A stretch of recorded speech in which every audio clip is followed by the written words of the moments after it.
Good evening, everybody. President Trump moments ago arriving back in Washington for a pivotal week. Lawmakers now have only 4 days to avoid a government shutdown.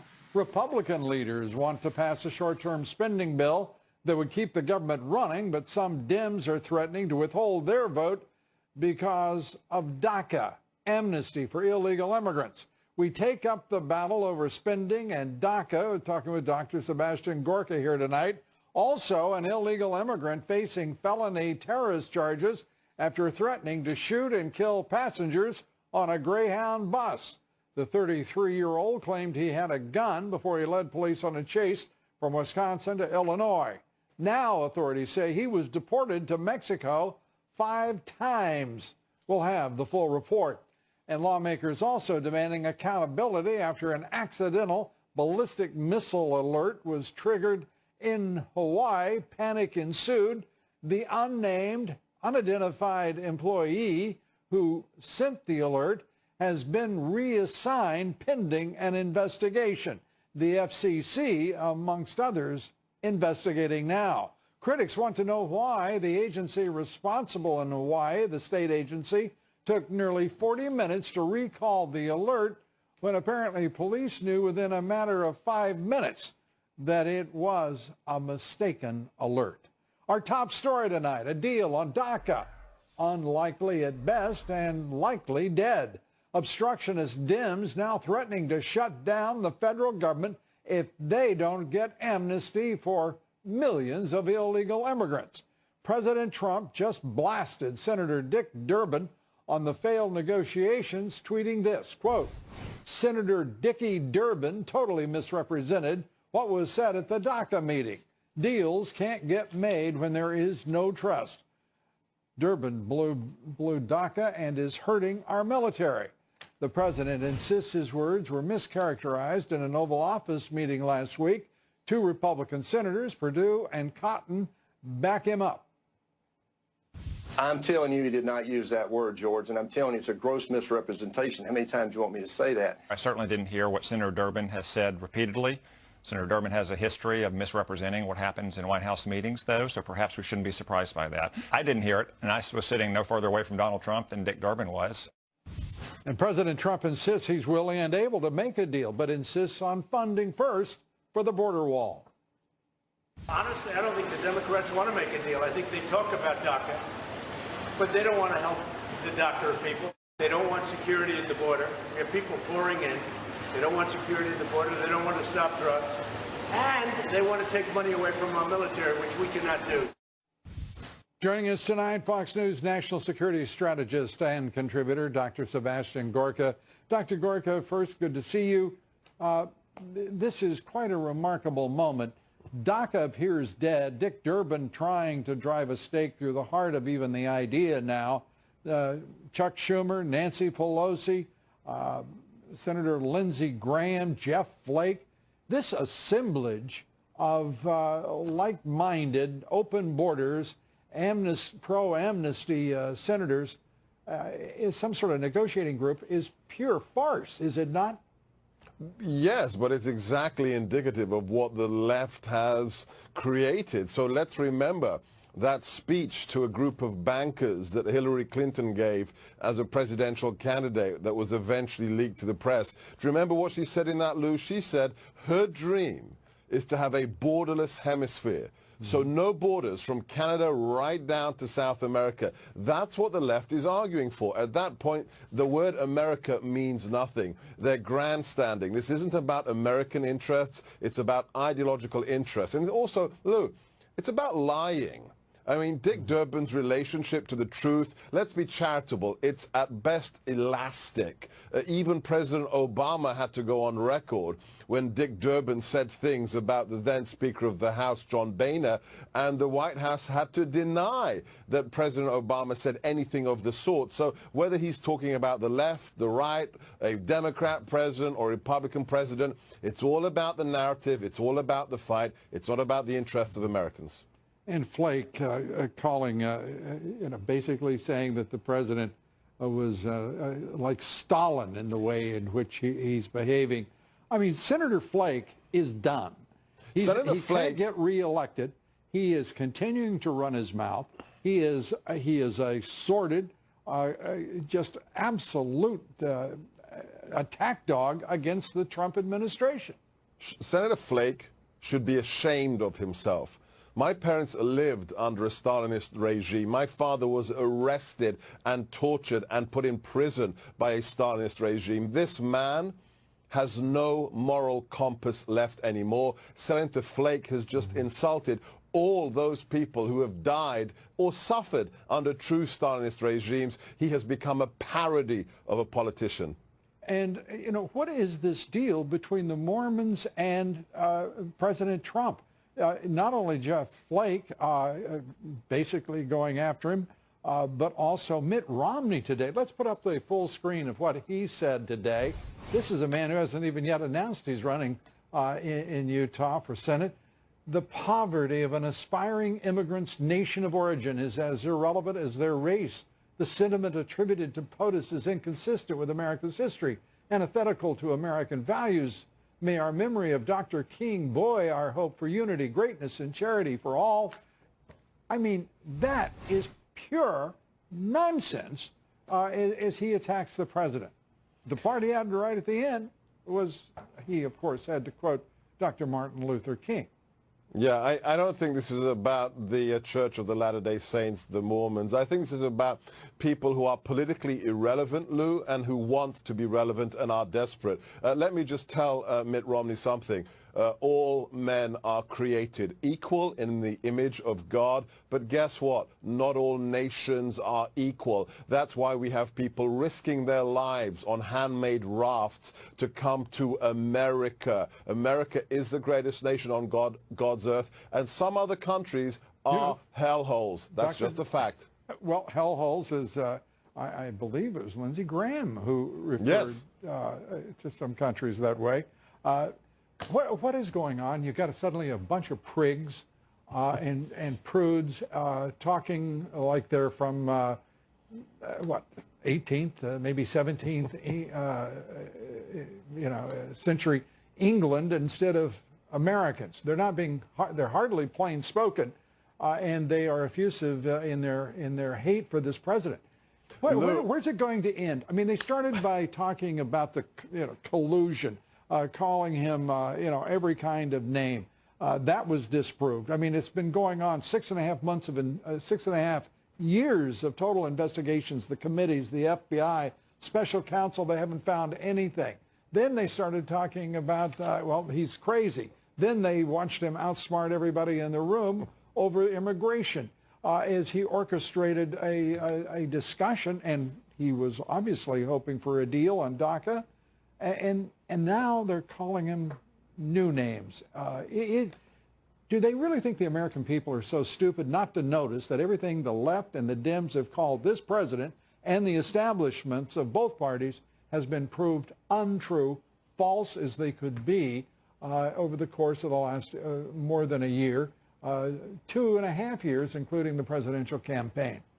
Well, look, the false prudery of the left-wing media, what they say off camera about the president, these people are toilet-mouthed individuals. The idea that now they're going to use this against the president, when in fact it looks as if it never actually happened. It's just about attacking a man who they still don't understand. Let's be clear. They don't understand why the American people voted for this man. And they know that Donald Trump understands some countries are hellholes. And most Americans agree with him. That's why they live here in America and understand America to be the shining light on the hill. So what will happen? Look, the Russia collusion delusion has become the left's Pizzagate. It is an absurd farce. It has come back to bite them on their rear end. Why?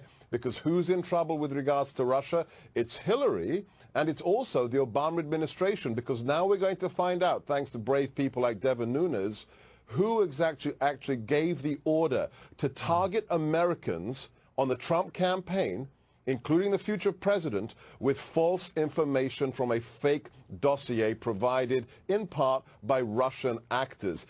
Look, we have some big scandals in American history, like the assassination of JFK, but this scandal is going to be one of the biggest when we get to the bottom of who gave that order in the Obama White House. At what point do we decide as a country that we're not going to put up with a federal agency like the FBI or the Department of Justice in which they carry out investigations that never result in a report, never result in a resolution of any kind, let alone consequence, for those who are accused of whether it's Benghazi, Fast and Furious, whether it's the IRS, whether it is, in point of fact, the Russians, we're told reliably from a third party, not from the FBI, hacked the DNC servers.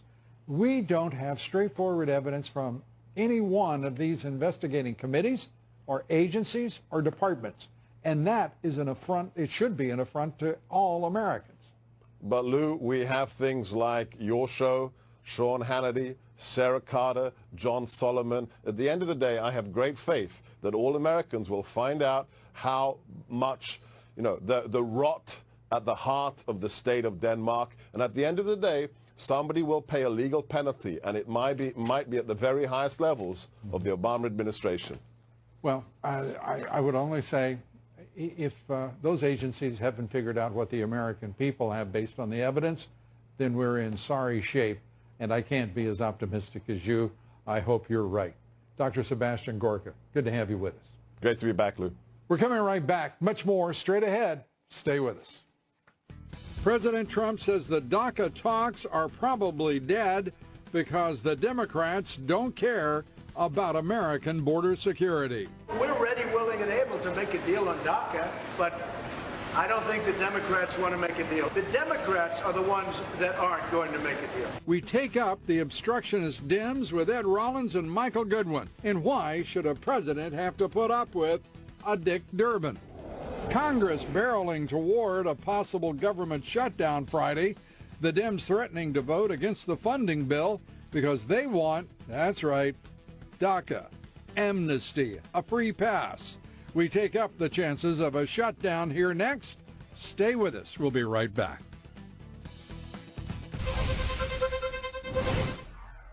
Well, shocking new revelations tonight about the anti-Trump dossier and surveillance of Trump officials.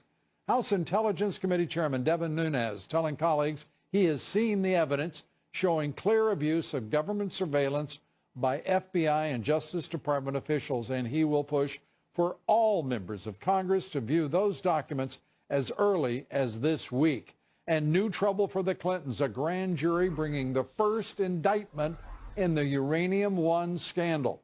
The former head of a Maryland transportation company, Mark Lambert, now faces 11 counts of money laundering and wire fraud, accused of bribing Rosatom officials to win contracts to transport uranium. Attorney General Sessions just last month ordered the Department of Justice to reopen its investigation of the deal that ended up with Russia gaining 20% control of U.S. uranium. 20%.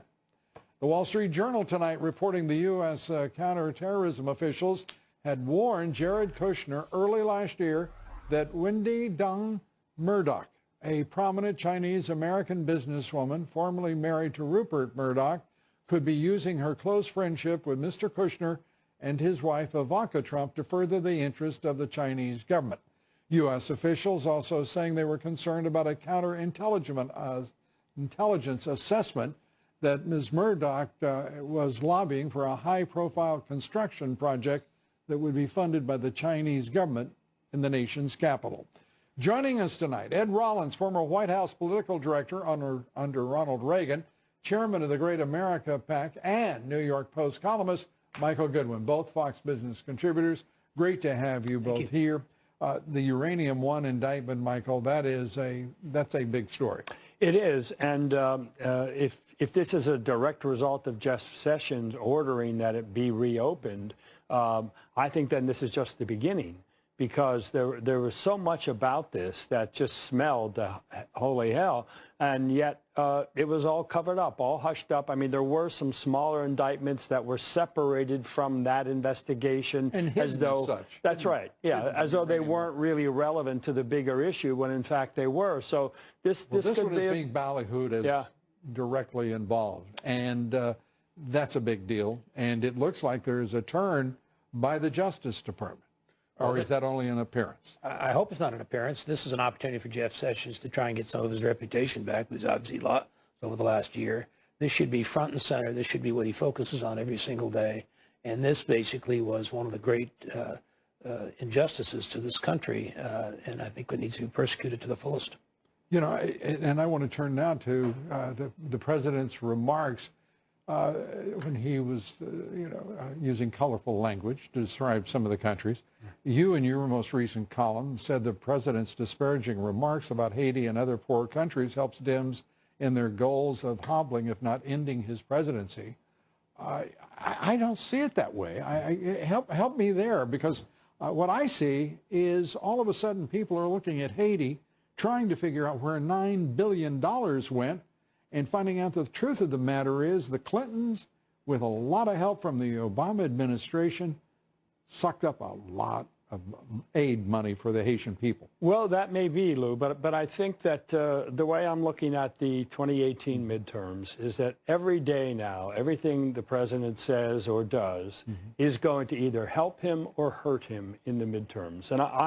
And I think we probably disagree on this. I believe that if the Democrats take... It's one of those nights. Yeah, I believe that if the Democrats take the House, they will try to bring impeachment proceedings right away. So therefore, I think for him to really accomplish what he set out to accomplish, he needs to keep a Republican Congress through the first term. Explain something to me. Everything the Dems have said has been a damn lie from the beginning. Yeah. They talked about this president, his character. They talked about his business. He couldn't... he was just fantasizing his multi-billions, that he didn't pay taxes, that he was in collusion with the Russians. We've now spent 6.5 years of investigative time without an iota of evidence. Then they talked about he was crazy as he could be, that he simply was out of touch. And the next thing we see is an hour broadcast from the White House in which he is commanding that bipartisan meeting as if he was a conductor with a symphony orchestra. And now suddenly he doesn't know how to speak properly. It's this. The heck with that. If I may say in his honor, the hell with that. The American people once were a plain-spoken people, straightforward, honest, and direct.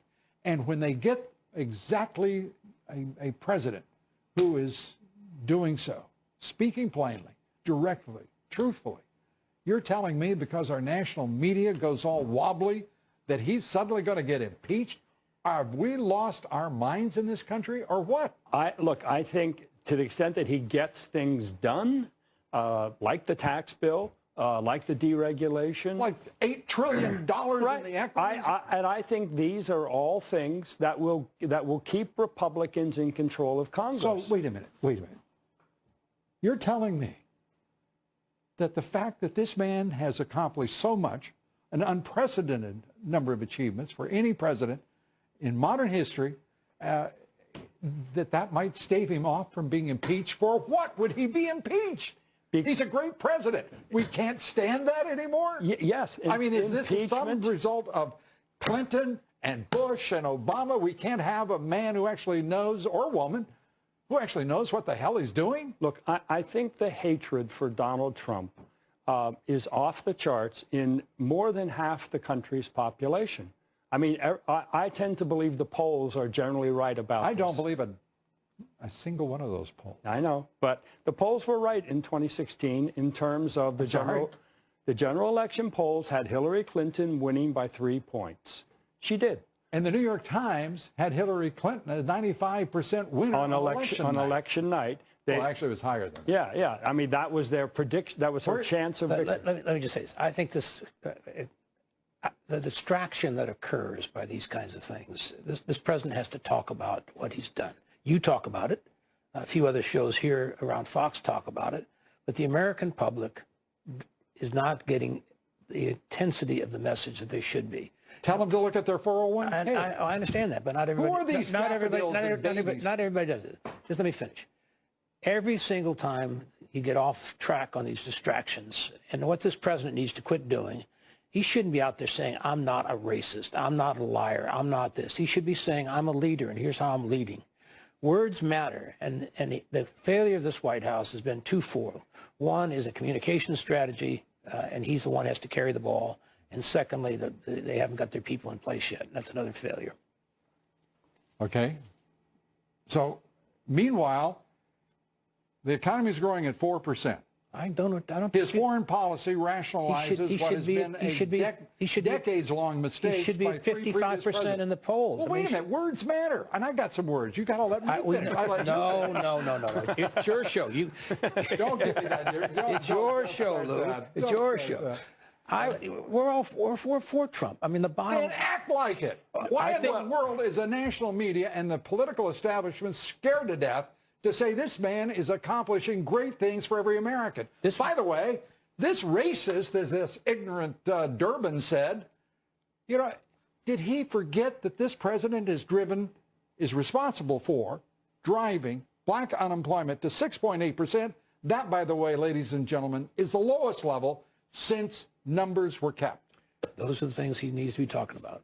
Well, how about a few of his friends taking note of what reality is? I think squishy wordsmithing. I don't think we're squishy. I think if you just give us if you just give us a chance, we would basically argue your points. Then I'm going to have to just take a deep breath. Take a deep breath. But can't you guys just speed up a little? That's it. Thank you. I just want to say one thing. If it's short. It is. Because I got to go. We're going. If those polls showed him at 55%, that would be terrific on the basis of his accomplishments. But if they don't, why don't they? Right. Why don't they? Yeah. I think half of them, at least, because it isn't their ideological bent. You talk about fake news, we're talking fake polls. There are only a handful that are worth a damn. And you know that. Ed Rollins? Thank you, sir. Especially you. Am I wrong or am I right? No, I agree. Listen. Then we're going to stop right there. I can tell it's time to get out of the way. Ed Rollins. Another thing. Thanks so much for being with us. Be sure to vote in our poll tonight. Do you believe Mitt Romney is the best qualified person in Utah to be the next U.S. Senator? Sure you do. Love and kisses, bouquets to Mitt Romney. Cast your vote on Twitter at Lou Dobbs. Follow me on Twitter at Lou Dobbs. Like me on Facebook. Follow me on Instagram at Lou Dobbs tonight. Up next, growing outrage over the Illinois sanctuary state policies.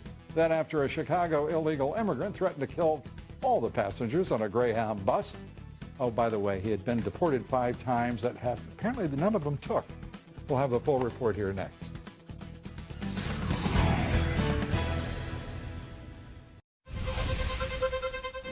An illegal immigrant who threatened to kill passengers on a Greyhound bus is behind bars tonight after leading police on a wild chase through Illinois. Fox News correspondent Matt Finn with the report.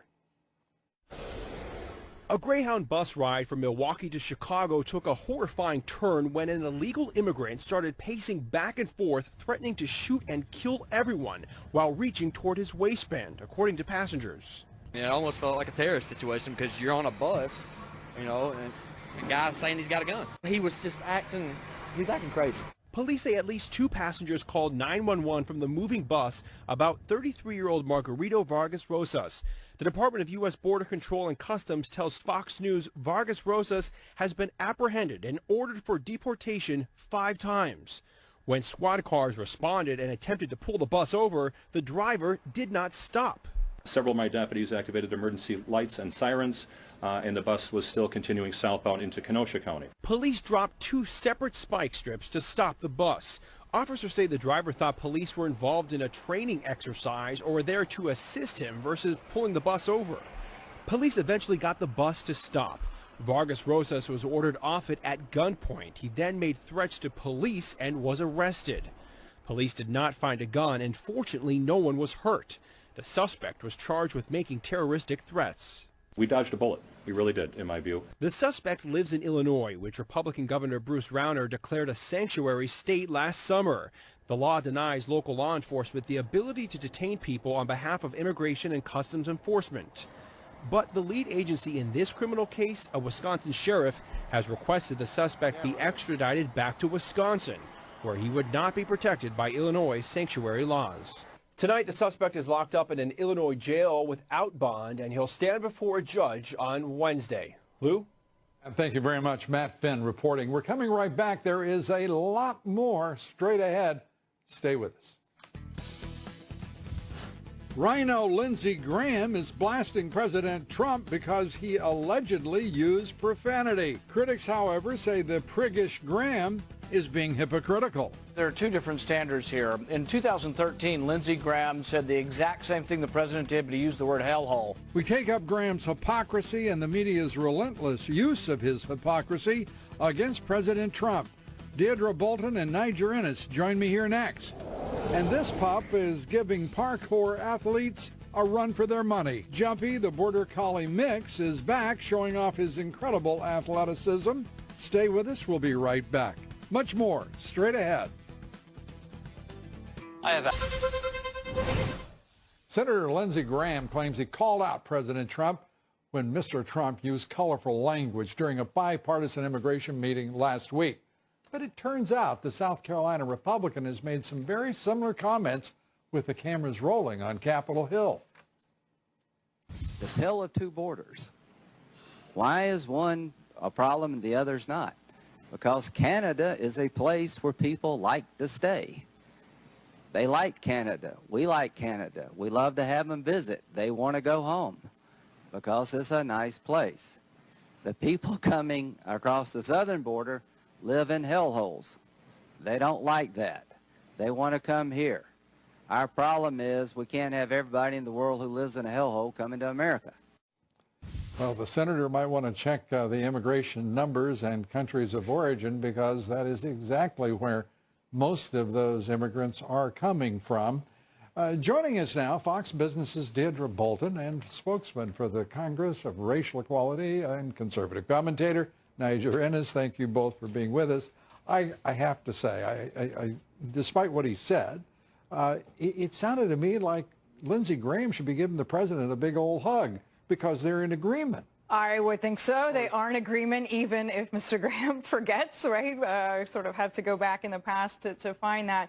But I think what is a shame is I feel like on Tuesday, there was this moment of potential true bipartisanship, true working together. We had the president calling both Republicans and Democrats into the same room, inviting the cameras for almost an hour. To the White House. Yeah, and having everything being very clear and transparent. Now, granted, he does assumedly like a little bit of spectacle. He knows TV. He knows the media. Excellent visuals. Yeah, you know, I think another way of saying that, Deirdre, test me on this, but the president understands no one has a God-given right to bore the American people to death, even if they're president. And I think he wanted to show that the two sides were working together. And, of course, the line on DACA has always been, Congress, give me something. I'm willing to consider it. Work together, do your job, and then give me something. He went farther than any president has, including President Obama, in point of fact. Yeah. And then instead he gets Dick Durbin and Lindsey Graham, Niger, leaking and spewing their usual partisan bile. It's very, very sad. I mean, right now you have a Washington that essentially has three factions. You have the Democrats, or I call them the socialists, if you will, and you've got Republicans that are loyal to President Trump, and then you've got never Trump Republicans. And, you know, Lindsey seems to bounce between the two parties, depending on the day and depending on the issue.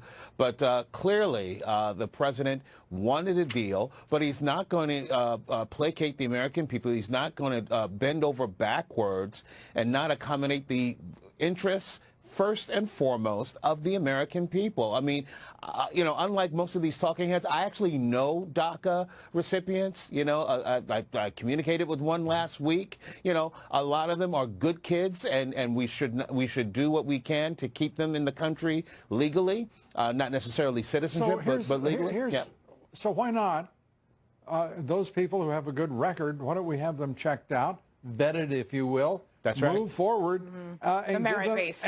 And let them apply for citizenship, and all things in due time, but not move anyone to the front of the line. That's over right. those who are trying to get into Not this only country. that, To me, that is the not most only that, ethically sound argument that I have heard, because you do have families filling out the paperwork, going to the embassy. By they are doing the millions. Yes, they are following the rules. So what obligation do we have as American citizens, but to obey law and to make certain there's an orderly immigration system, one that is the president, and I don't think there's any way to argue this, that is merit-based, that insists on those who can help this Well, the country. merit-based argument, I think, is crystal clear. I think getting rid of the And you're lotto all for it. system is crystal clear. Good. I am all for it. As far as the kids go, I do feel The like kids, their average age when they is got here, they were children. Yes, and so your point is? My point is it was not their choice to skip in the line. It was not their choice to be dragged across the border. I'm just saying it is a complicated issue in that But they are kind of this- having to suffer consequences that maybe they didn't put into place. If you want to reach out in a humanitarian way, then those quote-unquote kids, who are, by the way, average age 24 to 26, depending on the numbers you use, you know, why not have them here? They don't need mommy and daddy. They don't need... And why should we have chain migration? And what they really which has don't brought need... 2/3 of all immigration into this country over the last 20 years. And I tell you what they really don't need is an entitlement mentality thrust upon them. They do not believe.